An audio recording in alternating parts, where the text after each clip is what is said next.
In this episode, Dave and I talk about low-key or dark subject matter and some of the challenges you might encounter shooting them. We use our recent photos as references to what we discuss. The video version of the show will have a Q&A session with the chat room at the end of the show. Hey, everyone. Welcome to the iPhoneography podcast. It is Monday, February 12th, and this is our first go at a live official stream of it, and already I'm having a technical difficulties. Hang on, I'm hearing my own voice in my head. So there we go. I got it off. All right. Hey, welcome, episode 112. Hey, Dave, how are you doing? Doing good, Greg. How you doing today? Not bad. We will get this all figured out sometime. We did You it. know what? Honestly, it doesn't matter if it's your first podcast. It doesn't matter if it's your 15th, 20th, 200th, 400th, 800th podcast. There's issues. There's Oh always yeah, issues. yeah. There's always issues. Now, in this show, we are going to talk about. A couple of shows ago, we talked about high key images and Mhm. some of the issues that you might have taking those. And so this time we're going to cover low key images, and some of the issues you might have doing that. So Mhm. high key is bright or really light colored subject matter. Low key is dark or black or very Mhm. dark subject matter, with a lot of shadows and things like that. So we're also going to incorporate the our recent photos into this discussion. So it's not going to be like a separate thing. And obviously, if you're watching on YouTube, yes, you're going to see the images. I'm going to show them. If you're listening to the audio, which comes out a couple of days from the recordings, from the time we record this, there will be images on your podcast player that you can see and see what we're talking about. And something else that we're going to do is at the end of the show for the YouTube audience, like we're going to sign off on the audio, but for the YouTube audience, we're going to have a little Q&A afterwards to talk about, what we've talked about on the show tonight. And, um, uh, so it's just going to be a little bonus for those who are tuning in. Mhm. So, uh, so Dave, you come up with this idea, and I can't remember if I asked you when we were doing the high key, but what made you think of this whole concept? Honestly, especially the high key came when we got our new vehicle, because it's a Right. white vehicle. And especially this time of year where we don't want to jinx us, should be having snow. Yeah. We are actually 50% of our normal snow total. So we're only half of what we should be on average. So we're like no snow. We're like 17 inches short. Right. I know as we're recording in the next couple days, New York may get like 10 inches of snow, um, which is unusual for them. And, Pennsylvania, they're going to get slammed. And other parts have gotten slammed. But it's been just a light winter. But my thought was, well, I have a light vehicle where before it was silver. Silver at least gives you contrast. Yeah. It's more of a neutral. I know white's kind of neutral, but a white vehicle is really hard to pick up detail. Same thing with a very very dark object, because Yeah. you're either over reflecting the light or you're under reflecting, absorbing so much light, you're losing any contours or any. It's really hard to pick up details on either case, and that's kind of where the thought came from. Yeah, yeah, and as good as the iPhone is at having such a wide dynamic range, there's still times when it's just not going to expose 100%. Especially I mean, if we did have a lot of snow, it's going to try to uh, expose that at like an 18% gray. So your snow is going to look kind of dull and gray looking. In a bright sunlit day, the sky is going to reflect off the snow. It's going to be blue. Hmm. And so, you have to kind of know what to do to compensate for that. If you want on a dull day when the skies are gray and overcast, if you want your snow to look white, you got to overexpose a little bit. So, um, so we're going to talk about dark subject matter, or dark or black or whatever. So like low key. Um, so I have got these Now, pictures ready to go. I'll give a little thing open for first of all, say hi to Shane in the chat on YouTube. Oh We are yes, keeping an eye on it, but I don't want. I want to say these are not necessarily. These are recent-ish photos, oh because yeah, normally we use photos which are since our last recording. yeah, And yeah, I was looking and I couldn't find. Admittedly, they're all within the last, let's say, 6 months. But just to be open, most of the time we say here's recent photos are within 2 weeks. This yeah, time it's a and little bit more expanded. yep. Um, and mine too. I had to take a couple from um, well, one was kind of recent, one was a few weeks ago, and one was actually, oh gosh, last summer, I think. Mm. So I just haven't been out getting a lot of pictures lately. But anyway, so is the first one. We're gonna go through yours first. Okay. And now you should be able to see that. Yep. Yeah, okay. So Okay. So for obviously a this silhouette. one, exactly. And this is one way to definitely take care when you have a very dark front. This happened. This was a sunset picture, and I could have worked on it to highlight the trees, bring color up on the trees, but in this case, I just embraced the darkness, if you will. You know, Yeah. the take a line from Emperor Palpatine. I embraced the darkness. It was like, because the original photo, it did pick up, and the newer the iPhone, the better it picks up the dark shadows. A surprise, Ruth actually purchased a new phone.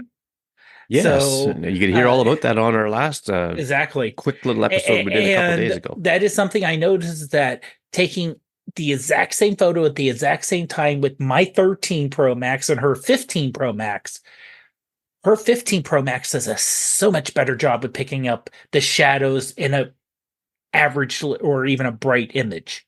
Hmm. So when it comes to like this, mine picked up some of the colors and some of the items. This was actually taken in September, so it was before. You can see there are still leaves in the tree.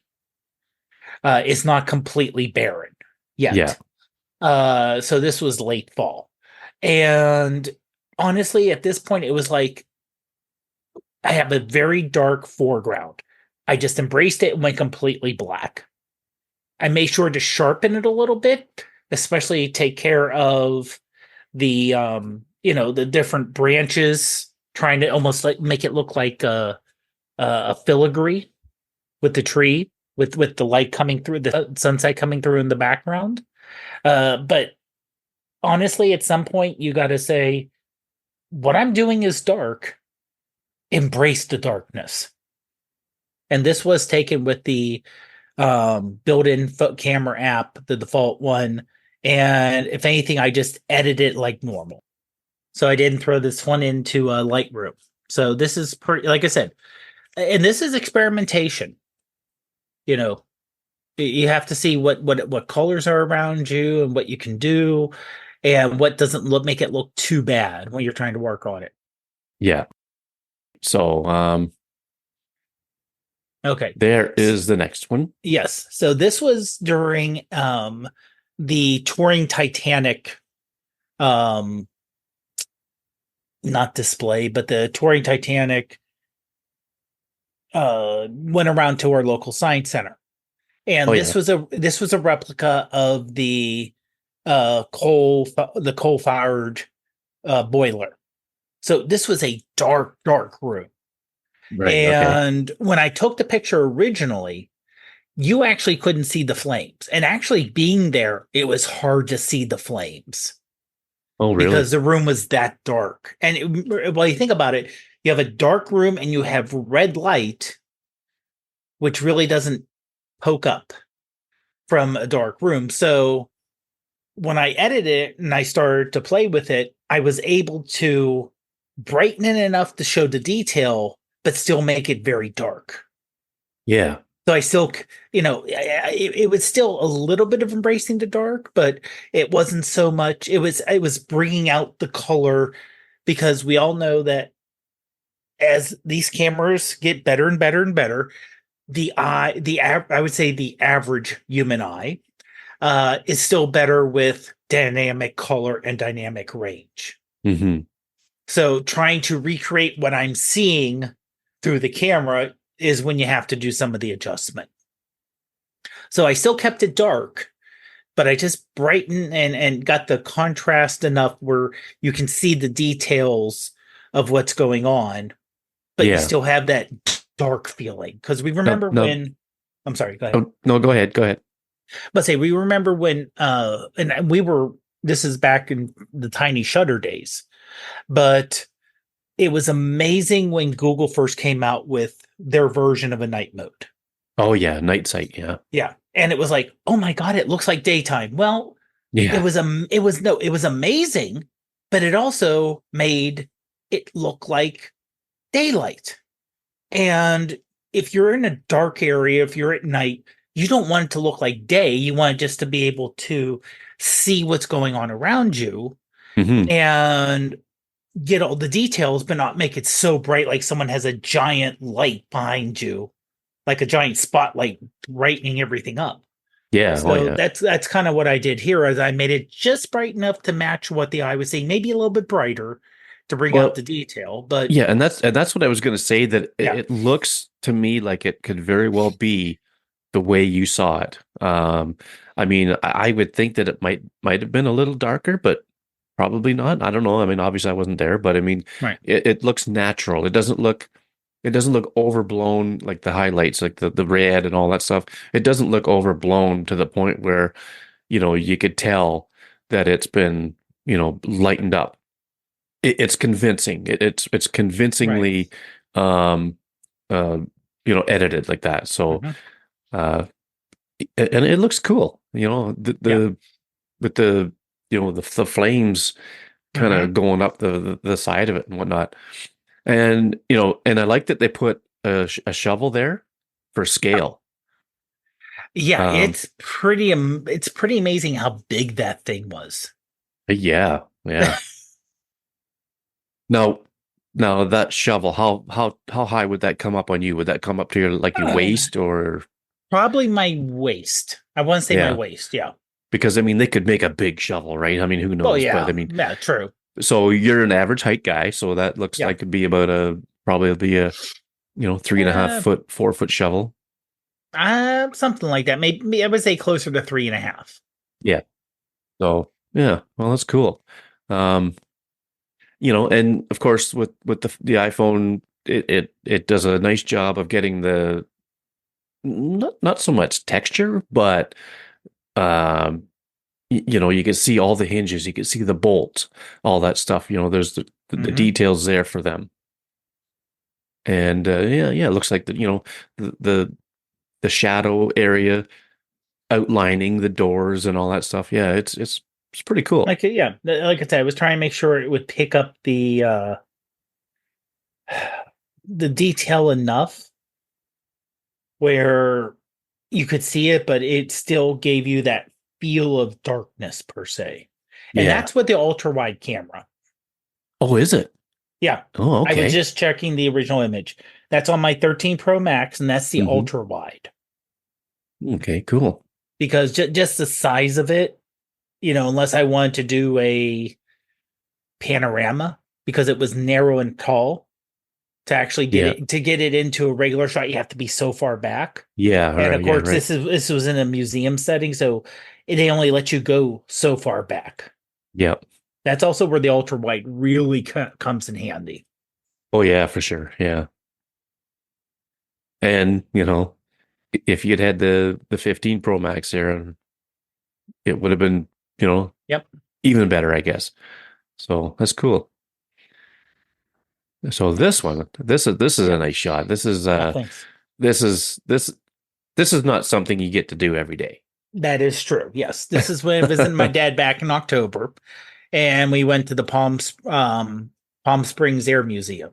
And you got to sit in some of the like a World War II fighter jet or bomber. Mhm. I forget exactly which plane this is. Right. But I wanted to keep that. First of all, you have the very, because where they're at, there are no clouds. Yeah. This is a It's place that Palm gets Springs. this is a place that gets 2 to 3 inches of rain a year. So it's really, it's bright sunny. You can see the hangar doors open, so it's really bright and sunny. And but the inside you is like the dark background with all the dowels, which are also black. And you can see the foot pedals and all the little areas. So I needed to bump up the inside so people could see what was happening, but I also didn't want to blow out the outside. Yeah. So, and I did go into Lightroom mobile because you're able to do a little better adjusting for light and dark. And when I did that, I also got rid of some of the blue because the blue sky was kind of bleeding into the cockpit on top. Oh, yeah. So the upper right had a little bit of a blue tinge to it. So you can see there's a little bit, if you kind of zoom in, it's kind of hard to see, but there's a little bit of just kind of bleeding in that I just made it a neutral color. Hmm. So, but the idea is to make that black, the panel or in between the gauges, make that black, Yeah. Yeah. but not make the areas around it so black that it's really hard to pick up like the different gauges and to get a feel for just the amount. I mean, now, admittedly, I don't think I could fly. Maybe with lots of training, but it was just the thought of here's all the gauges.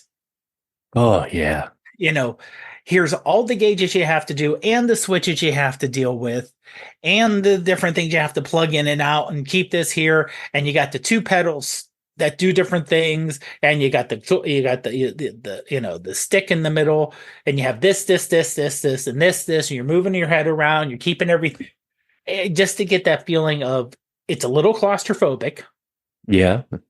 because you're really enclosed, you don't have a lot of extra room, but you still have all this going on. Yeah. Oh, yeah. And this is ultra wide again, right? You know what? I'm gonna have to double I'm, check. I'm thinking it probably I'm is. I, I'm thinking it is also, but I'll need to. Let But I me. think you did well here um with the exposure. The gauges are clear. The Mhm. dash is black, just like you wanted. Um, the outside of the plane, the ceiling of the hangar and all that stuff doesn't matter, but it still retains a lot of detail there too. And and that right there is case in point for the high dynamic range that's Mhm. of that these phones are capable of doing. And um, Yeah, you are correct. Ultra wide. yeah.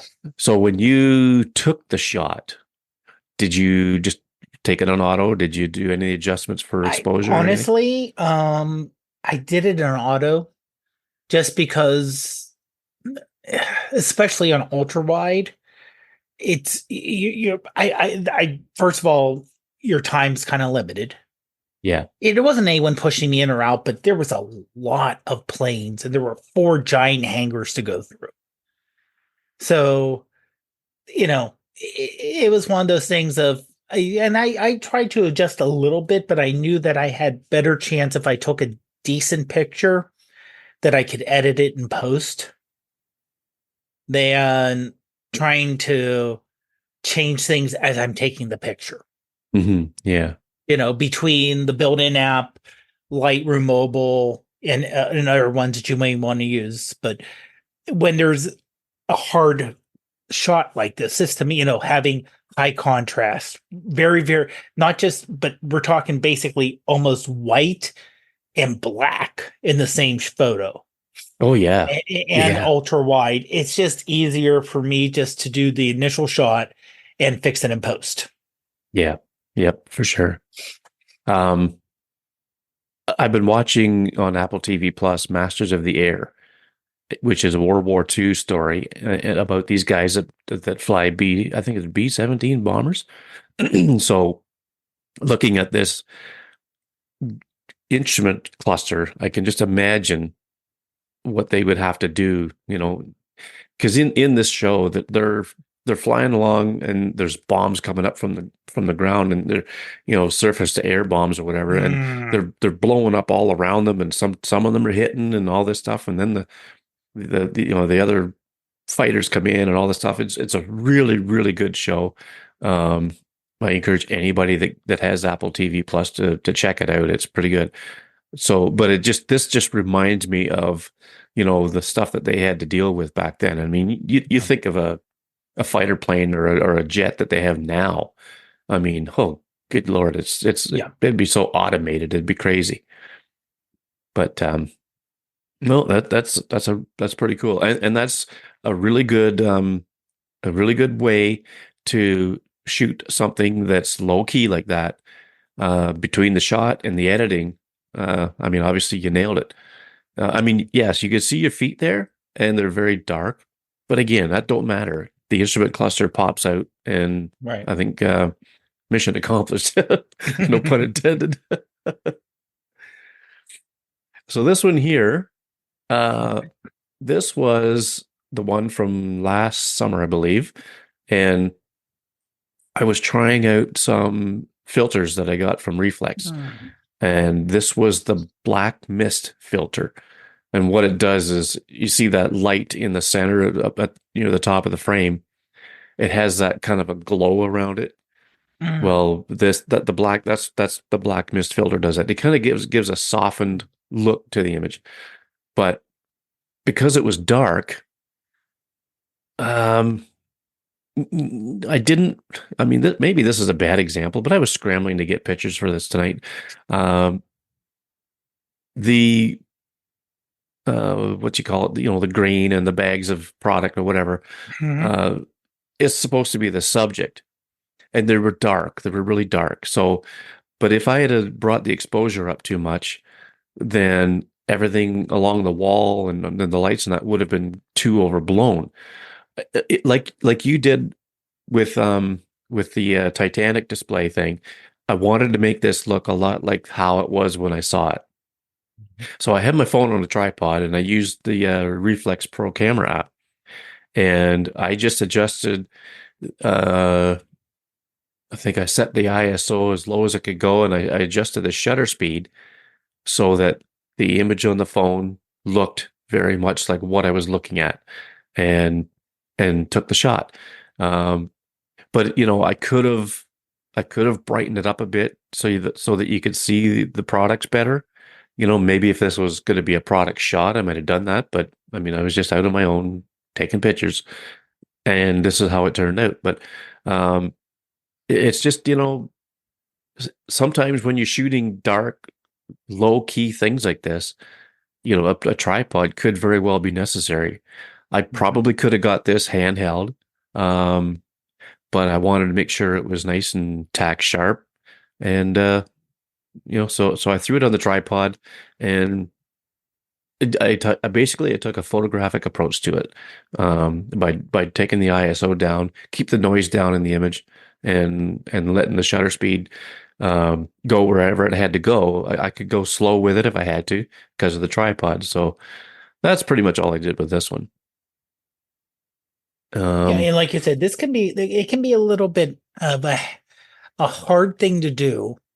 yeah. Um, like I said, you have the things backlit, but you can still, if you zoom in, you can still read it. So Oh it's yeah. not like completely dark. And like I said, you made it natural looking. Yeah.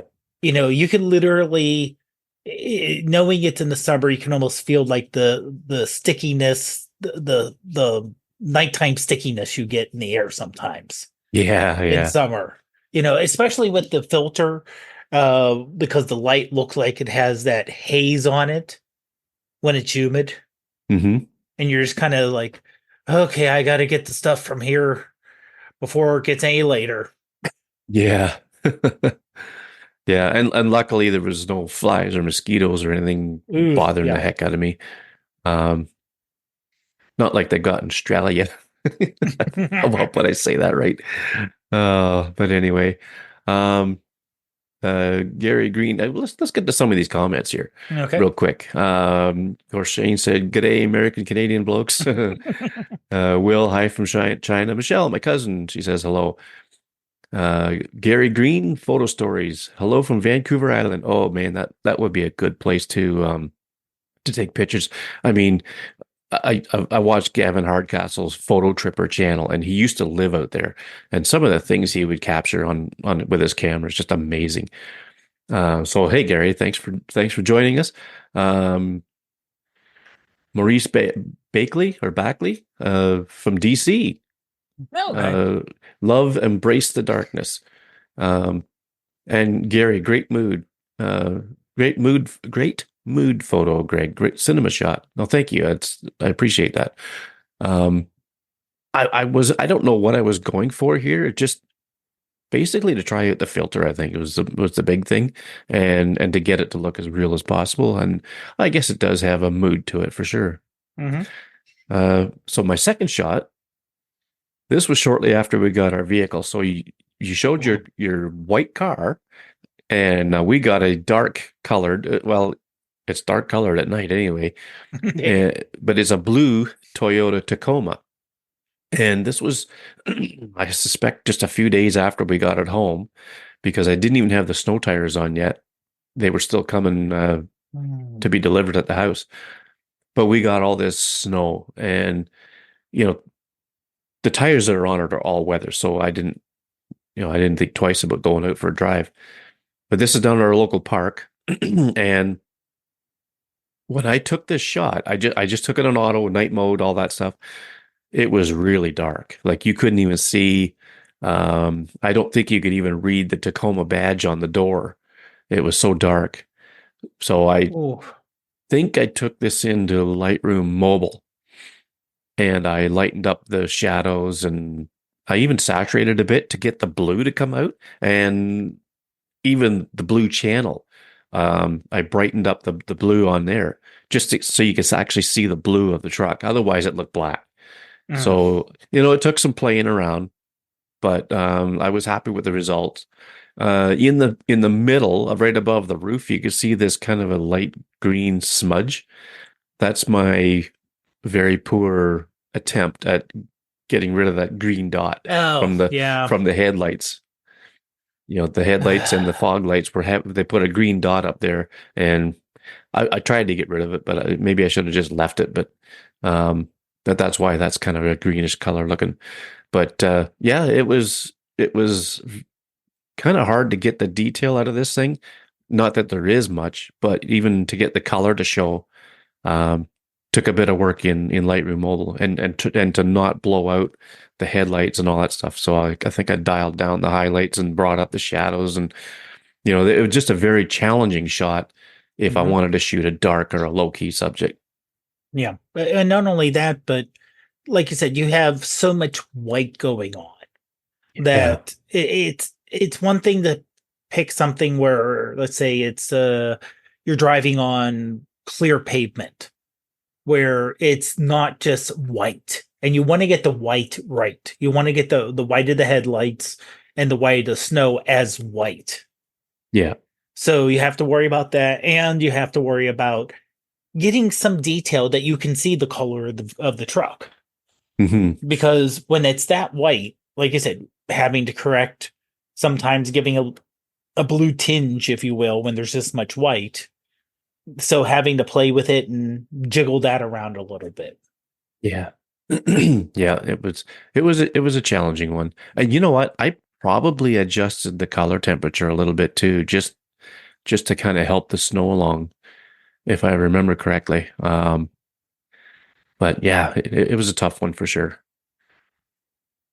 So, and this is what it looks like in daylight. Ah, now Now, the this is reason with that, the snow tires also.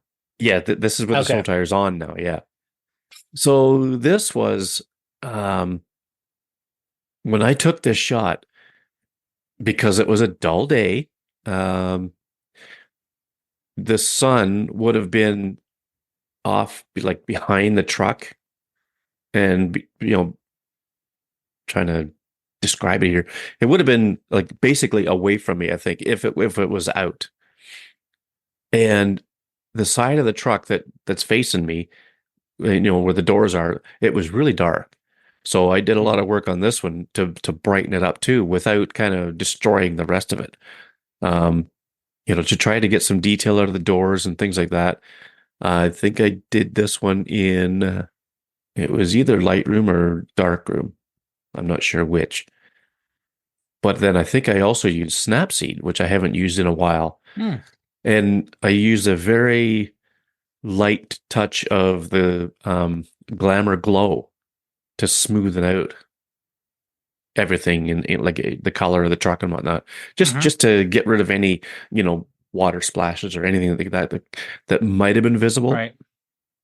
But and it worked. And I had to really play around with the color to try to get it to look like it actually looks because it was so dark. If I'd have just lightened it up, the color just didn't look right to me. So Mm. again, I was playing with the separate color channels, and I think it might have been darkroom. I'm not sure.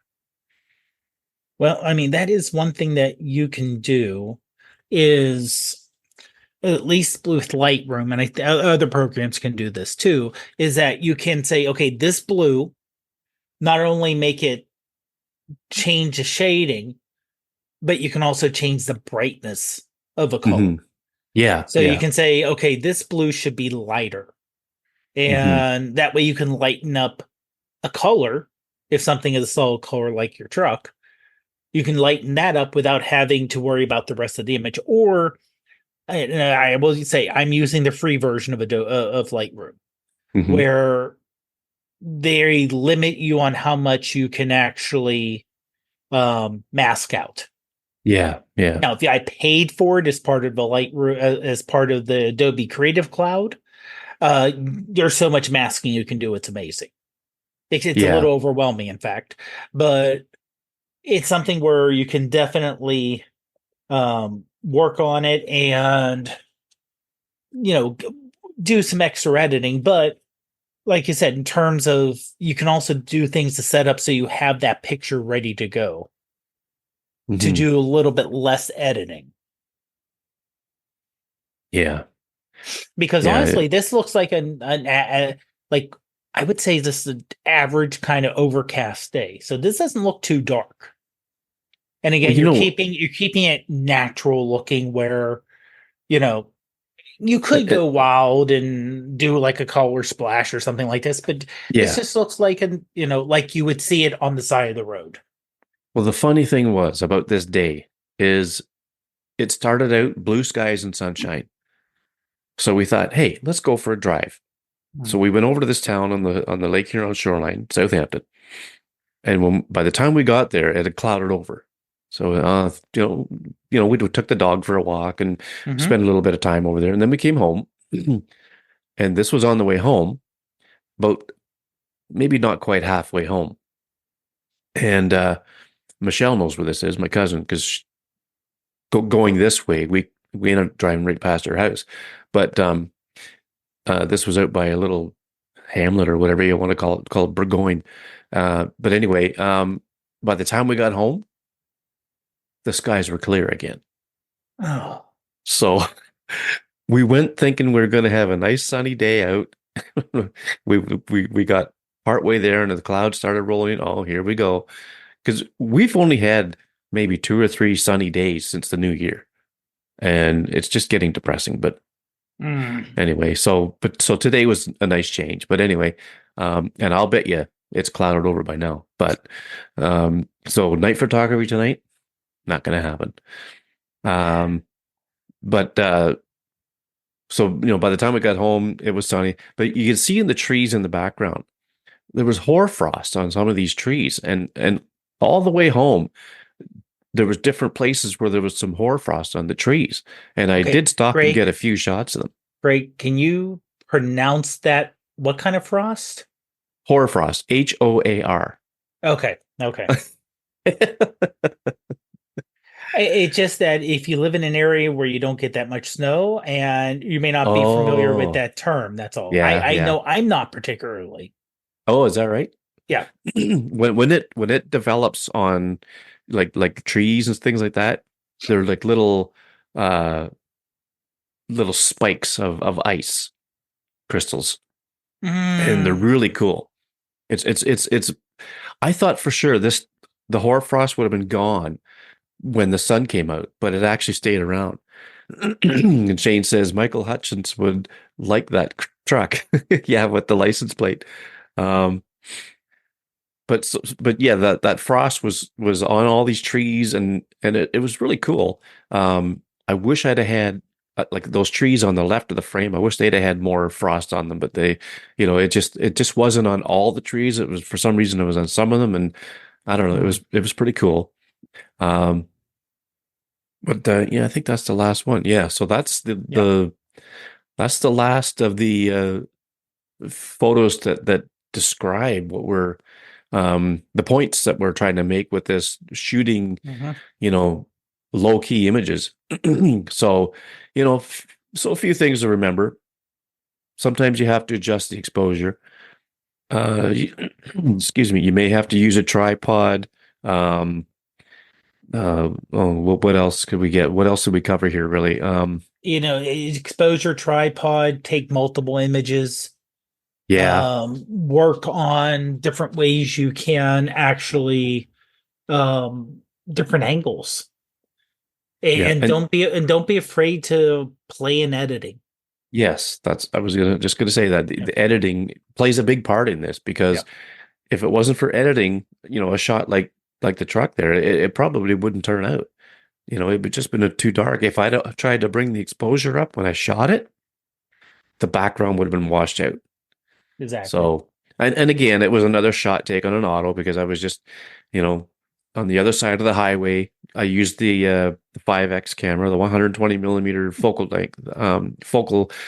length camera on the iPhone 15 Pro Max because I like how it makes it look a little more natural. It's Hmm. not the wide angle sometimes makes things look a little out of perspective or out of proportion. Right. So, Right. I mean that's the nature of wide. oh When yeah, you go wider, that isn't just something with the iPhone. It's any kind of lens that goes extra wide. You need that. It's going to happen. So that's why maybe if you're going to have to take something with an extra wide, um, maybe focus on the middle part. Just say hmm, the edges I'm going to get, I'm just going to have to toss them out. yeah, oh yeah, yeah, for sure. I'm not going to be able to save that or not. Yeah. Michelle says yes, we desperately need more sunny days, and she follows up with would stacking images be something to consider with low key? I think so. I think what she means there is, um, yeah, And kind of like she does, HDR. yeah, yeah. Uh, you could shoot like say three different images for an HDR shot. Um, the smart HDR in the iPhone does a pretty good job, but yeah, I mean, if I was going to take a shot where I say I wanted to print it, or it was going to be Hmm. um, a real keepsake, like a real banger photo, then I would consider doing if the lighting called for it, I would consider doing a like a three-shot bracket or something. Hmm. And you could use well, you could use the stock camera app, but I would be more inclined to use something like Reflex Pro Camera or Camera Pixels. It has a built-in bracket feature. I think Pro Camera has that. There's some of these apps out there that have that ability built in, as a feature. So, but yeah,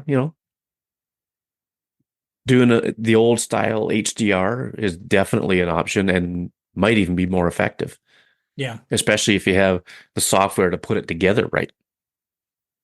And it does take a little extra. It takes a lot more skill than just letting the basically the computer handle it. Because if Yeah, you're not yeah, familiar with stacking images, yeah, just knowing how many and how far apart your spread should be for your images and how to do the stacking. I mean, if you have the time and I want to say the patience to get good at that, I would say go for it. yeah, yeah. Shane says in the chat, you could bracket for exposure with the native app. Yes, you can. Um, the only thing about that in my mind is that the Apple imaging pipeline is still going to do its thing. And I don't know if it's going to, I don't know if it would be as effective as it would be if you were, say, shooting 3 raw images. Mm. Maurice says, I find myself leaning on RAW quite a bit, even though it does eat storage. The Lightroom HDR mode I've found to work pretty well. It does a good job. It actually renders differently than the built-in Smart HDR. Mhm. Yes, that is true. When that feature still first came out, and I don't know if you remember this, Dave, but I was doing some research on my history of podcasting, and there was a picture that was picked as post pick of the week in Tiny Shutter, and it was a big propeller on a ship that was Okay, I like think I here for remember the that. Yeah, winter, yeah. and that was when this uh, Lightroom Mobile, the camera part, came out with shooting HDR, and wow, I was really blown away at how well it did. And so that I think that's why Maurice says it's Hmm. pretty good. Will Newcomb says ultra wide images with people. He's found now it's SKRWT, and on Tiny Shutter when we talked about this, we always called it screw it. Whether that's the right name for it, I don't know, but we always called it screw it. Or maybe I square it or square could be it. square it. I don't know, but we always called it screw it. If you and I know why people name their apps, devices, everything else using non-standard terms because you can't um trademark or copyright terms like app store, Yeah. you know. So that's why like Twitter used to be TWITTR, not the ER, Oh yeah. or Flickr, Yeah. or it's like, so how exactly is your thing called? I think Squared's the same thing. Yeah.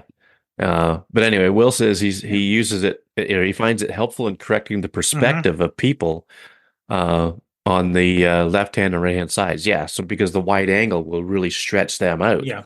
and put them out of proportion. So yeah, And that that it is more powerful than the built-in yeah. feature, which is kind of basic. Shane says, have either of you guys done HDR in Lightroom from 3 ProRAW bracketed images? I haven't, but you have me thinking about that now. I haven't tried that. No, that's a new Now one. I've I got haven't. myself thinking about it. Yeah, but Yeah, definitely that would something to be try. Yeah. yeah, it'd be a good test for sure. Um, so Dave, Yeah. today you Literally, found literally today, literally today you literally found today on Reddit, believe it or not, I found something positive on a social media site. yeah. Someone came out on the iPhoneography, I think it's iPhoneography or iPhone photo subreddit, and said, I developed a new camera app. And their idea was to get rid of the Apple Magic and to have the equivalent of film simulations. And Um, when you say get rid of the Apple Magic, yeah, he said because he was getting tired of the over sharpening. right. And Yeah. over processing Yeah, that and over processed look. Yeah. yeah, yeah. So now there are some limitations which is built in. It's a feature, not a bug.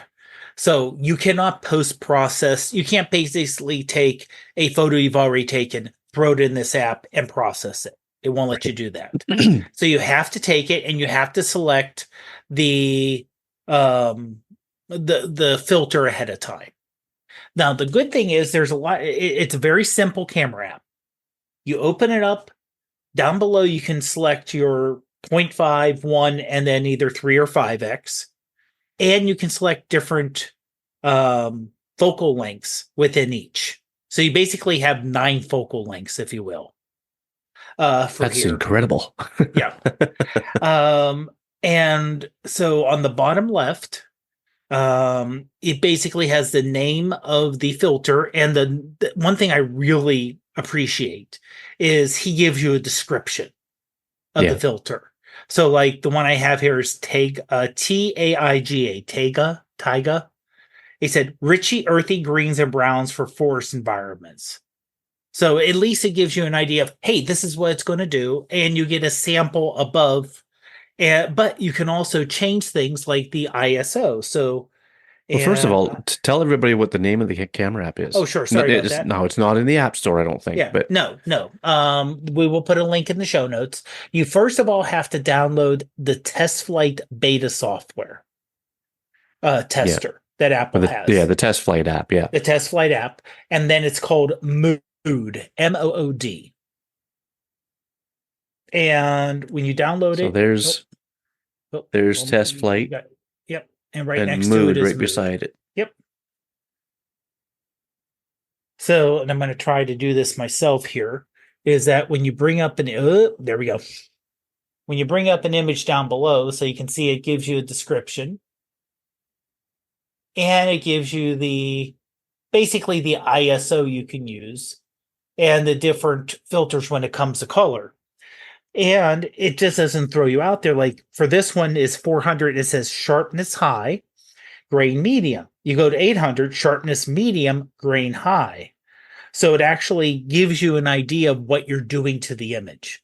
So you can almost use it as a tutorial also. And then with the tone, you can go all the way from crush to expired or neutral. And then once you select that, it actually has beneath it, like this one's Taiga 400-N. So you can see Mhm. exactly what you're doing here. And as you're selecting, let's say different, like there's a Vista for, it says vibrant greens and blues, Apollo for intense pinks and reds for stunning sunsets. But you may want to have that look for another image. And they have multiple images here. So they have some street, they have a portrait, a sunset, so you can see what the different changes, how it affected. But again, you get that feeling for what it does to the image. And it isn't like a crazy, some of these can be crazy wild. There is a mono, which is a really, a very grainy mono, black and white film that you can do. But you can, there is one for stock color profile.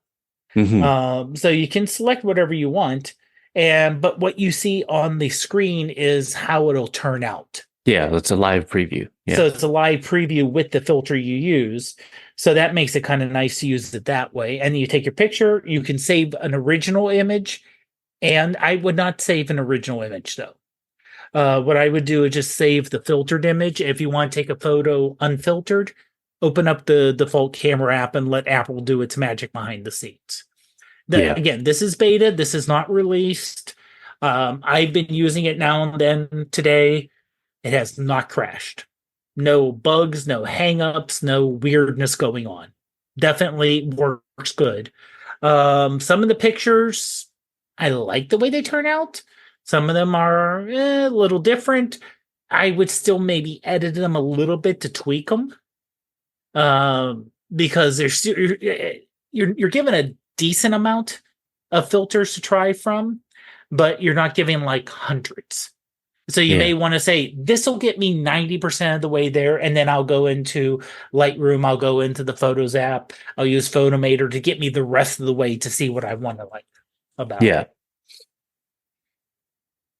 Yeah, he's done And a he's and done it sounds like a one person thing too. So it's one oh person yeah. working and developing it. He's done a pretty decent Mhm. job, of building this app. Um I've I've never really been big on film sims. I do like them at times. I think if I get the right image that warrants that look, I'll apply it. but this is nice because you could actually shoot it that way to begin with. And I mean, if you're happy with it, you don't need to edit. But you know, the nice thing is that you can tweak it a little bit to get it more to your liking, whether you want to, Hmm. you know, boost the grain even more than it gives you or Hmm. whatever. Um, and I'm hoping that someday he adds more film selections. Like Yeah. Well, I could see that as, and I don't want to speak because I'm just guessing here. I could see that as a subscription. possibly, yeah. We're giving you this many as your basic starter. Yeah. Subscribe for 99 cents a month or whatever a month, and you get access to all these, and we'll be adding more as it comes on. Yeah. Yeah. I mean, when I Or a back in the one-time day bump when I up. shot film, Fuji Hmm. Reala was probably my favorite because of the way it handled the greens Yeah. in landscapes, right? There is one in there, I forget what it's called now, that kind of based on the description, it kind of does the Hmm. same thing. So I'm we got no green, so I can't really try it. But maybe I could try it out Well, on the I'll say plants in the this. window or something. But Well, I'll also say this that um, looking at his, and like I said, we have the link to the Reddit post. We'll put that in the thing. That's what I shared to our group. Mhm. Um, and he's very active on this Reddit on the Reddit board. So people are asking, can you add this filter? Can you do this? Can you? And I'll definitely look into it. So he's, I would say, I'm assuming it's a he. I should say, I was not paying attention to the name, so I need to. I want to be correct here. Uh, Let me just bring this up here. Open up the subreddit. Uh, do, do, do, do, do. Yeah, they posted it 2 days ago. Uh, yeah, Alex Foxy is the username. So, Yeah. and it's ALEX. So I'm assuming male. But I just wanted to be correct. Yeah, it's the I, and this is it's the iPhoneography subreddit. Okay. And I don't think it. I think it was around before the podcast. Yeah, created in 2010. Oh, yeah. So they were around before the podcast. Yeah. Yeah. Yeah.